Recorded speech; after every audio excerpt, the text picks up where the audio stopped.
अब मैं चाहता हूं दोस्तों, कौमी एकजुटता की मिसाल है हमारी सीमांचल की सरजमीन। बड़े भाई पिंटू चौधरी साहब मौजूद हों और उनको ना बुलवाया जाए। जोरदार तालियों से इस्तकबाल करें जनाब मुखिया पिंटू चौधरी साहब का।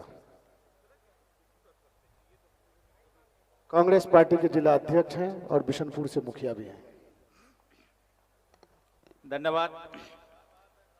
डाइस पे मौजूद जिला परिषद अध्यक्षा महोदय, विधायक अख्तरुल ईमान साहब, मौजूद विधानसभा प्रत्याशी रह चुके शाहिद भाई, आए हुए तमाम कलाकार बंधु, यहाँ के वर्तमान जो मुखिया है छोटे भाई अबू सलमान साहब, बगल के मुखिया अबू नशर साहब, और इस कार्यक्रम के आयोजन करता कहे या कन्वेनर कहे बड़े भाई इंजीनियर असलम अली साहब, मैं दिल की गहराई से सबसे पहले इंजीनियर असलम अली साहब का धन्यवाद ज्ञापित करता हूं कि आपने इस इतने बड़ा कार्यक्रम आयोजन कर इस क्षेत्र में एक संदेश देने का काम किया।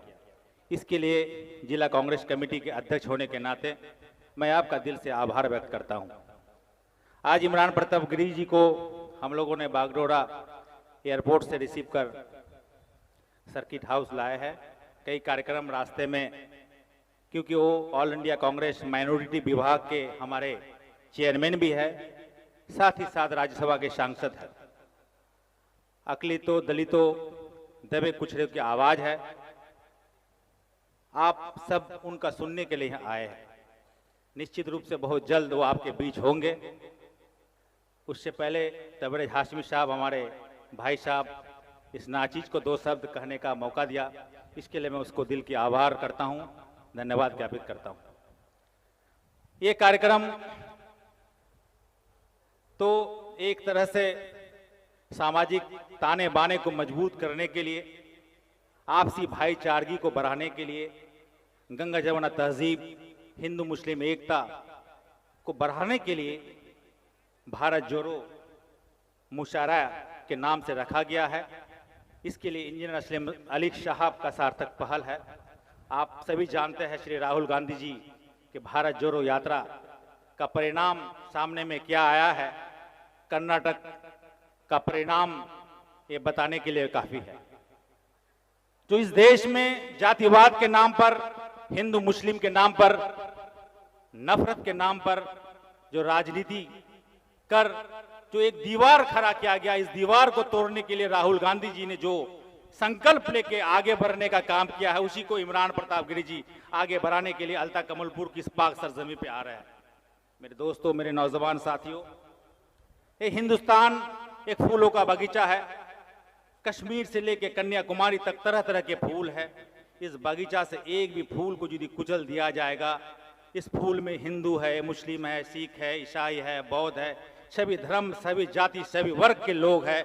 यदि इस बगीचा से एक भी फूल को कुचल दिया जाएगा तो इस बगीचा की शोभा खत्म हो जाएगी, इस बगीचा की शोभा खत्म हो जाएगी। ये हिंदुस्तान की खूबसूरती है कि कश्मीर से कन्याकुमारी तक जो हम एक है, हमारी अखंडता से पूरा विश्व घबराता है। इतना ही नहीं, इस हिंदुस्तान को आजादी दिलाने में जितना हिंदुओं ने खून बहाया है, उतना मुसलमानों ने खून बहाया है। इसलिए इस हिंदुस्तान की धरती पे हिंदू मुस्लिम सभी का बराबर हक है। लेकिन कुछ राजनीतिक फायदे के लिए, हमें आपस में लड़ाने के लिए, हमें बांटने के लिए कुछ चुनिंदे लोग हमारे बीच में एक दीवार खड़ा करने का प्रयास करता है और कामयाब भी हो जाते हैं। लेकिन वो क्षण भर के लिए कामयाब होंगे, वो हमेशा के लिए कामयाब नहीं होंगे। हम यहां जहां रहते हैं, एक तरफ से मस्जिद से अजान की आवाज और दूसरी तरफ से मंदिर से शंख की फूंक हमारे कानों में अमृत घोलता है। हम गर्व से कहते हैं हम हिंदुस्तानी थे, हम हिंदुस्तानी है और हम हिंदुस्तानी रहेंगे। सबसे पहले हम हिंदुस्तानी है, उसके बाद हम हिंदू है, उसके बाद हम मुसलमान हैं।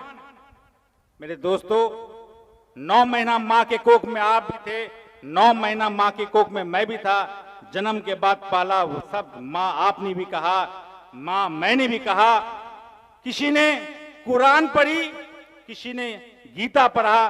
कुरान में ये नहीं लिखा किसी हिंदू को सताओ और गीता में ये नहीं लिखा किसी मुसलमान को सताओ, तो फिर हम अलग कैसे हो सकते हैं? ये हमारा ताना बाना है। ईद के मौके पर हम आपके घर में सेवैया खाने जाते हैं और दुर्गा पूजा में आप हमारे घर में मिठाई खाने आते हैं।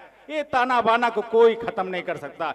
ये हमारे बीच में जो कुछ नफरत की आग बोने के लिए, नफरत बीज बोने के लिए जो आए हैं, उसी को खत्म करने के लिए, उसी को समाप्त करने के लिए, भारत को अखंड बनाने के लिए भारत जोड़ो यात्रा श्री राहुल गांधी जी के नेतृत्व में आरंभ हुआ है। निश्चित तौर पर इसका परिणाम 2024 में बहुत अच्छा आएगा और मैं इंजीनियर असलम अली साहब का धन्यवाद ज्ञापित करता हूं कि आपने इस अल्ताह की पाक सरजमी से, कोचा दामन की पाक सरजमी पे इमरान प्रताप गिरी जी को राहुल गांधी जी का जो चाहते हैं दाहिना हाथ है, उनको बुला के एक संदेश देने का काम किए हैं। और इमरान जी जब आएंगे, आप उनको सुनने के लिए आए हैं, तो निश्चित रूप से एक अच्छा संदेश जाएगा। इसके लिए मैं उन्हें धन्यवाद ज्ञापित करता हूं। धन्यवाद, शुक्रिया, जय हिंद, जय भारत। आप सभी को मेरा कोटि कोटि नमन और प्रणाम।